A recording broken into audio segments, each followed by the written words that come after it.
नमस्कार, प्रवास साक्षी news network देख रहे हैं आप। मैं आपके साथ प्रणव तिवारी। हमारे साथ हैं डॉक्टर चंद्रकांता माथुर। आप प्रोफेसर हैं दिल्ली विश्वविद्यालय में। बहुत बहुत स्वागत, अभिनंदन है मैम आपका। नमस्कार मैम, विपक्ष का हमेशा से ये कहना है कि भारतीय जनता पार्टी जो है दलित विरोधी है, तो ऐसा आरोप क्यों लग रहा है भारतीय जनता पार्टी को? देखिए, मुझे तो नहीं पता है। मैं सिर्फ एक इंटेलेक्चुअल और एक बुद्धिजीवी हूँ और शिक्षिका हूँ, तो और समाज के भीतर कार्य करती हूँ। और हर सरकार जो केंद्र में आती है उस पर तो दूसरी पार्टियां, विपक्ष उसका दोषारोपण करती है, क्योंकि उन्हें वापस सत्ता में आना होता है और ये एक राजनीतिक प्रक्रिया होती है।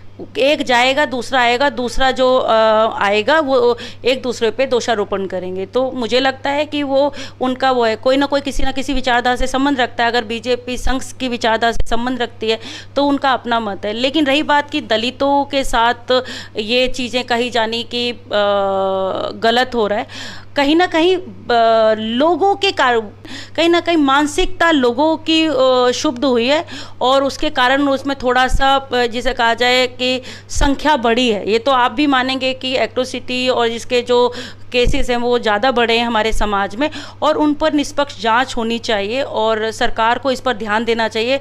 उन्हें नज़रअंदाज नहीं करना चाहिए, चाहे वो सरकार कोई भी हो, चाहे वो बीजेपी की सरकार हो या कांग्रेस की सरकार हो। ऐसा नहीं है कि राजस्थान में या कहीं दूसरे राज्य में जहाँ दूसरी सरकार है, पंजाब में, वहाँ पर एट्रोसिटी नहीं हो रही है, वो हर जगह ही हो रही है। तो राजनीतिक दल हैं, प्रशासन है, वो अपने हिसाब से कार्य करेंगे। उस संदर्भ में तो मैं नहीं कह सकती। मेरा एक अंतिम प्रश्न था मैम आपसे। आप शिक्षिका हैं, दिल्ली विश्वविद्यालय, प्रतिष्ठित विश्वविद्यालय में आप शिक्षिका भी हैं। आप युवाओं के बीच में भी एक रोल मॉडल के तौर पे उभर के सामने आती हैं। जब भारत तेरे टुकड़े होंगे इंशाअल्लाह इंशाअल्लाह ऐसे नारे लगते हैं, जिस युवाओं की आपने बात की कि युवाओं को सामने आना पड़ेगा, क्या आपको नहीं लगता वो युवा जो आज सिर्फ और सिर्फ राजनीति के भूखे हो रखे हैं, उनको इस तरह से नारे लगाने चाहिए? आपको कितना तर्कसंगत लगता है ये बात? ये कितना आप कह रहे हैं कितना तर्क संगत लगता है, ये इसका कोई तर्क ही नहीं है। बेसिकली ये जैसे कहा जाता है कि कुछ लोगों को जिहाद के लिए छोटे छोटे बच्चों को तैयार किया जाता है, तो वो एक तरीके से वही चीज़ है। उनकी मानसिकता को बदला जा रहा है और समाज के खिलाफ उन्हें तैयार किया जा रहा है। भारत तेरे टुकड़े होंगे इंशाअल्लाह इंशाअल्लाह जो बात कही जाती है, और यूनिवर्सिटी जैसे मतलब प्रांगण में जहाँ पर शिक्षा बात होनी चाहिए, शिक्षा की बात होनी चाहिए, अधिकारों की बात होनी चाहिए। बाबा साहब भीमराव अम्बेडकर ने कभी भी भारत को बांटने की बात नहीं की। बाबा साहब भीमराव अम्बेडकर पहले व्यक्ति थे जिन्होंने पार्टीशन का विरोध किया। बाबा साहब भीमराव अम्बेडकर पहले व्यक्ति थे जिन्होंने कश्मीर को 370 धारा लगाए जाने पर विरोध किया। तो अगर हम बाबा साहब भीमराव अम्बेडकर को मानते हैं तो क्या हम उनके विचारों को नहीं मानते? यदि जो युवा अपने आप को अम्बेडकराइट कह रहे हैं, जो युवा अपने आप को संविधान की रक्षा करने वाला कह रहे हैं, मैं उन सब से कहूँगी कि सबसे पहले बाबा साहब भीमराव अम्बेडकर की किताबों को पढ़िए। पढ़ना और गढ़ना बहुत ज़्यादा ज़रूरी है। सिर्फ बातों में या सोशल मीडिया के माध्यम से बाबा साहब भीमराव अम्बेडकर का एक पक्ष देख लेना कि उन्होंने हिंदू धर्म को छोड़कर बौद्ध धर्म अपना लिया, उन्होंने एक पद्धति को छोड़ के दूसरी पद्धति को अपना लिया, लेकिन उन्होंने मुस्लिम धर्म को नहीं अपनाया, ना उन्होंने क्रिश्चियन धर्म को अपनाया। भारत की ही जड़ों से निकले बौद्ध धर्म को उन्होंने अपनाया, जिसमें उन्हें जाति व्यवस्था से आज भी हमें भी परेशानी है कि जाति व्यवस्था नहीं होनी चाहिए। उसी चीज़ से उनको भी परेशानी थी कि जहां पर जाति व्यवस्था है उसको समाप्त किया जाना चाहिए। इसी चीज़ को आज के युवाओं को भी वो समझने की ज़रूरत है।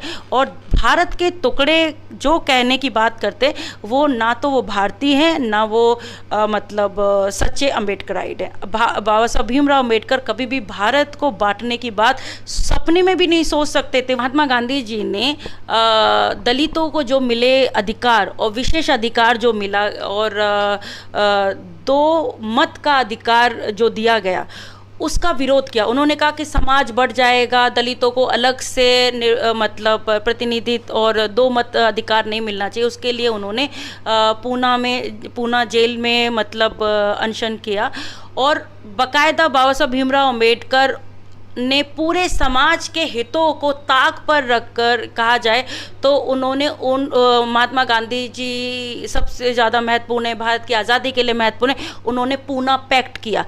उन युवाओं को पूना पैक्ट पढ़ना चाहिए और बहुत सारी ऐसी जो किताबें जो बाबा साहब भीमराव अम्बेडकर ने खुद ने लिखी हैं किताबें, वो ज़रूर पढ़नी चाहिए। वो किताबें नहीं पढ़नी चाहिए कि जो किसी ने लिखी है, तो बायफरकेट किताबें हो गई हैं।